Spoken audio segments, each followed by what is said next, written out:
Hello everyone, my name is Nathan, and today it's time for another episode of Scrap Mechanic. Oh guys, thank you so much for supporting the last episode. I'm having a real blast in the game. As a matter of fact, I invited Robin Schild, a good friend of mine who is also a YouTube creator, and we were basically grinding, fighting, farming, testing out stuff. We made a vehicle in order to do the lumber work, we converted it in order to do all the juicy mining, get the testing done, so in today's episode I can really get things going with a nice creation. So thank you very much, Robin Schild. That's a shout out for you for saving me a lot of time grinding myself. As a side note, in terms of farming, I'm now farming tomatoes, carrots, potatoes and red beets. The reason I'm doing these particular plants is because they are the recipe in the cookbot for the veggie burger. In the description it says it only fills up the hunger meter, but it actually fills up hunger and thirst all the way to the max. So what I've been doing every day is basically plant these seeds. This guy should be ready in just a second. Come on, come on. Ah, there it is. Tomato, beautiful. And I'm replanting them immediately. 2 of each. We can then get all of our stuff, have a look into the craft bot and craft 1 or 2. Actually, I can't queue this up, so 1 it is. There it is, the veggie burger. Craft another one immediately. As soon as I run out, I'm gonna eat the veggie burger and it's gonna last me for like 2 in-game days. It's good. The most annoying part is the watering of the plants, so that's something we have to automate in the future. If we have a look at our materials, you can see we have plenty of things. Also in this chest, we have a lot of bricks that we can use in order to expand our base. You can see I've already done some flooring and planning out. For the foreseeable future, I'm gonna use this vehicle in order to do my exploration. The shell is not done yet, it's just the bare bone stuff. I decided to take everything apart in order to make something bigger. It was nice with the bearing slash controller vehicle. However, it's time to move on. What we're gonna do today is maybe slightly risky and a little bit complicated, but I want to have a convenient way to take apart the rocks. So I want to focus on that. I already have a drill. I made that yesterday with Robin Schild. So we're definitely gonna need that. We're gonna need a lot of bearings. We're gonna need at least 1 switch. And now for... oh, look at that. That's something I looted. But for the most part, we're gonna need logic gates. 5 logic gates to be... darn it. Of course we don't have any glue, so back to farming it is. However, everything has respawned here. It's really convenient that the respawning doesn't take so long. Oh, by the way, I rearranged a couple of things because we now have a resource collector here. I actually have a second one, so we can fill up one, bring it over here, take the other one. It's automatically being refined, put into this chest. The materials we can use in the crafting bench, and then the output is going into this chest. The only drawback is if you have a chest attached to your craft bot, for the input you cannot use the stuff from your own inventory anymore. That means all the clams that I've just collected I need to put into here. I'm actually also gonna put the oil in here, and then we're gonna craft some glue. I can now also craft in the loop. A nice thing about the loop is whenever you build something else, it's gonna take that item before it continues crafting the loop item. Now let's check out this garment box. I found this in one of the chests that you find everywhere. Can I open this up? Wait. I thought I might be able to open this up. Actually, maybe I need the machine in order to open this up. Let's now take care of the idea. So what I want to do is use controllers and bearings and no motor in order to build a crane or excavator arm. The reason I want to do that is because controllers are considerably cheaper than engines. Also, they are absolutely free to run. We could go with electric engines, and I mean, it would in certain cases make it easier, because the whole reason people don't tend to use controllers, despite the fact they are free to run, is because you're limited to certain angles. You cannot move the bearing freely around. And today we're gonna try to circumvent that somehow. Yeah, check this out. 2 very cheap components and we can make really great things with it. Let's actually grab all these materials, bring them back into this chest. Now we can build an additional controller and we're gonna need 5 logic gates. Right now I can only craft 3. I'm gonna need a tad more glue for that to work. Additionally, I think in order to make this work, we're gonna need a timer. So 3 more glue in total. Alright then, let's get things started. What I want to do with this contraption is eventually put it on a vehicle. So I'm just gonna build it individually and later on weld it to a suiting vehicle that can actually transport this excavator arm. Next up, we're gonna make the actual platform. I wanna make this a 5x5. In the dead center, we're gonna set up our first bearing and then I'm gonna make some kind of a socket. Thinking about this, we might want to make the socket a little bit thicker so we can place the controllers in a nifty way. Just set up a second layer, should be good. Bearing, then the usual stuff, and in the front I'm gonna set up my controllers. Right here I'm just gonna poke out a little something and then I want the, come on mouse wheel, I want the controllers to face me, just like that. I also have my 5 logic gates and my timer. What I want to do here in the back is set up the timer system. So let's put the timer here in the center and then we're gonna have a logic gate on either side. One of the logic gates needs to be an OR gate and the other one is gonna be a NAND gate. What we're doing here is basically a cycle in order to give off a signal extremely quickly. Let me show you what I want to accomplish. If we hook this up to the first controller and say you can rotate 360 degrees, do that slowly and no loop. Then we can set up a temporary button, hook this up to the controller, and if I click the button, nothing happens because it's standing on top of this, but there we go. If I click the button, we rotate. If I release it, it's going back to the default position. However, if I rotate somewhere and then keep on hitting the button, you can see we can kind of remain in the same position. And at the same time, we wiggle around a little bit, which is something I noticed helps when excavating rock.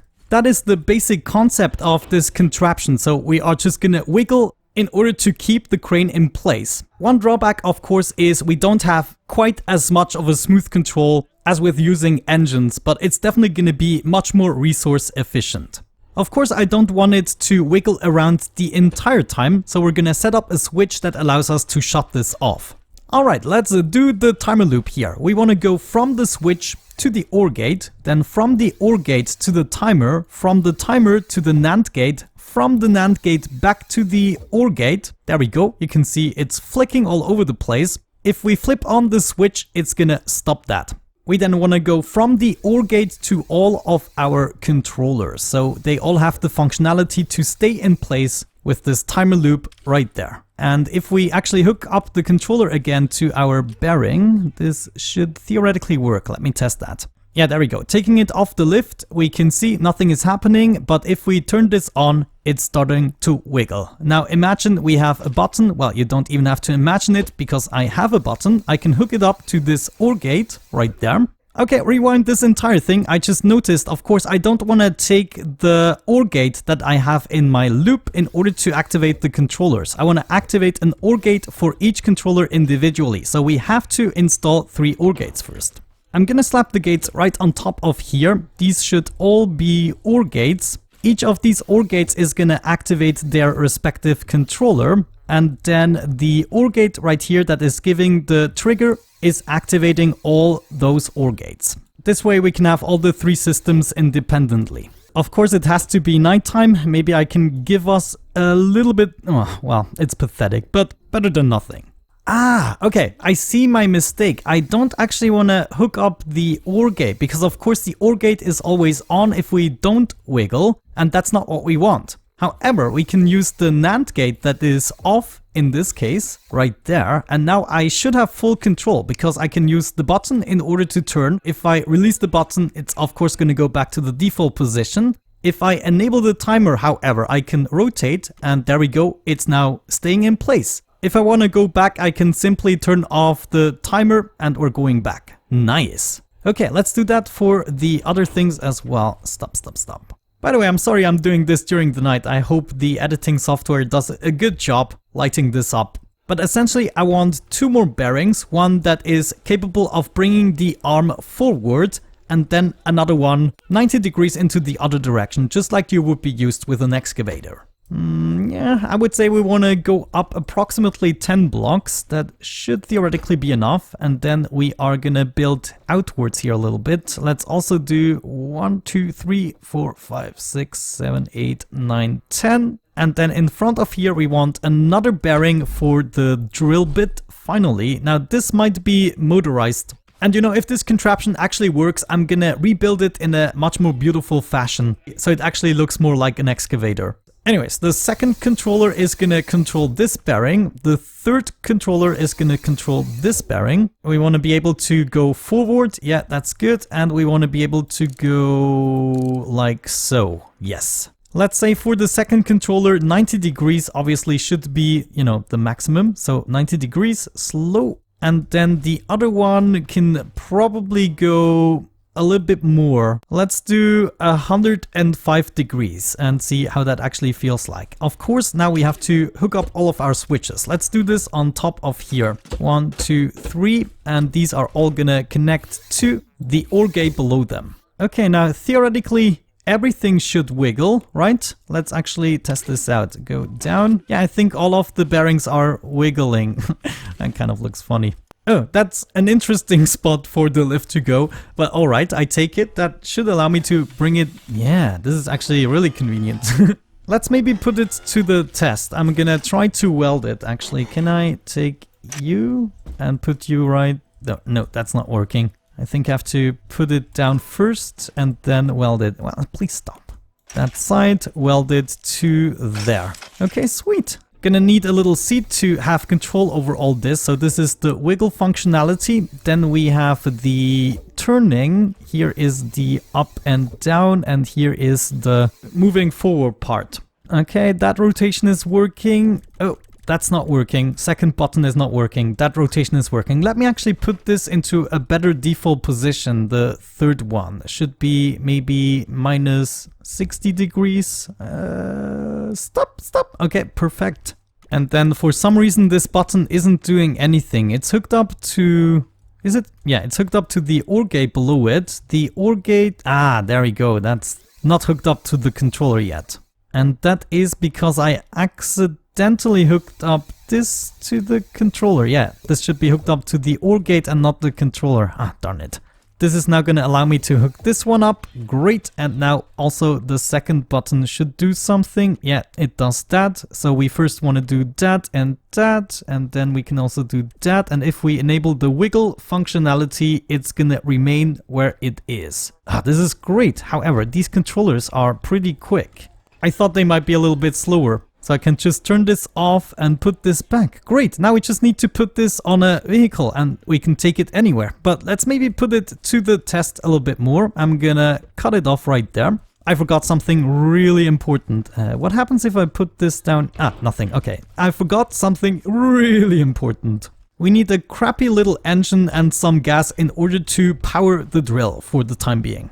I mean, the seat is also not centered. I just wanna see if that idea actually is useful in any way. Yeah, of course it needs to be a driver's seat, but I don't want to use a driver's seat. We might be able to use the switch here. Yeah, and then hook up the switch. Oh no, max connections reached. Ah, well, okay. I guess we can turn on the drill manually for now. So hook that up to the bearing right there. Let's see this actually in the working. Turn on. Wait.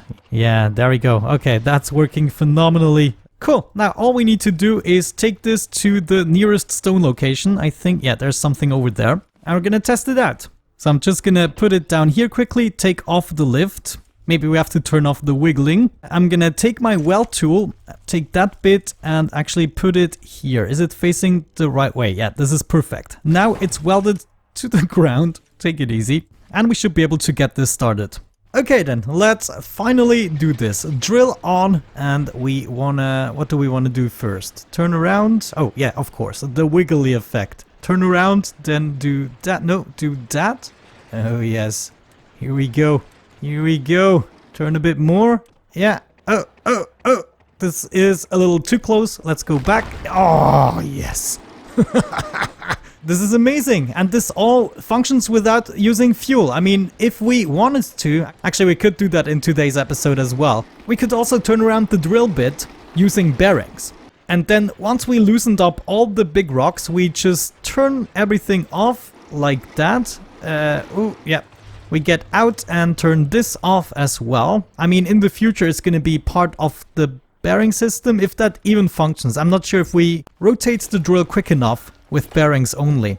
But if we manage to do it, we could mine completely without using fuel. Or energy for that matter. And you know, once we have more materials, we might be able to expand what this thing is capable of doing, maybe add a couple more drills to make it faster. Well, now I guess the next step is to actually make this part of a vehicle. Could I use the one that I already made?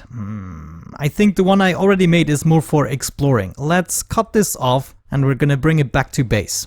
Okay then, I guess it's time to go back to the drawing board. We're gonna need a lot of components. First of all, I'm gonna need a good engine. I'm gonna need 4 suspensions at least. We should maybe make it with big wheels. Or instead of big wheels, we could have suspensions keeping it stable on the ground. Yeah, I mean, the big problem is the weight and weight distribution. If we have this extended all the way, it might flip the car. Let me actually come up with a nice frame, something basic that we might be able to use for this purpose. Alright guys, I think I did it. This is the vessel I came up with. Oh, let me tell you, I'm having so much fun with this. This is amazing. Now mind you, this is just the structural part and all the functional parts. This is nowhere near finished when it comes to decorations. For instance, I want to make a cabin out of this, so it actually looks almost like an excavator, and there's just a lot more stuff to it. However, let's check out the connections. I'm not gonna go through everything again, it's still the same system that we built previously, but I just rearranged it a little bit. Now, as promised, I decided to go with bearings instead of a motor, so now once we are at a location in order to mine, we are not gonna use any fuel, any energy whatsoever. The only fuel, of course, we use is what we need in order to move the entire vehicle. But there we go. Let's head over to this quarry site right here. We want to park with the right side facing the rock. Now let's go through what this vehicle can do. The first button is the actual struts right here. I'm not sure if they're called struts, but they are here in order to stabilize the vehicle so we are not sliding anymore. Maybe I have to lengthen the ones on the back a little bit, but it actually looks alright. Maybe I'm just gonna go from the other side so we can use the rock as well in order to brake. The switch number 2 is going to activate the drill using the bearings only, as you can see right here. And then all of the other switches, well actually switch number 3 of course is the wiggling functionality. Just look at my guy.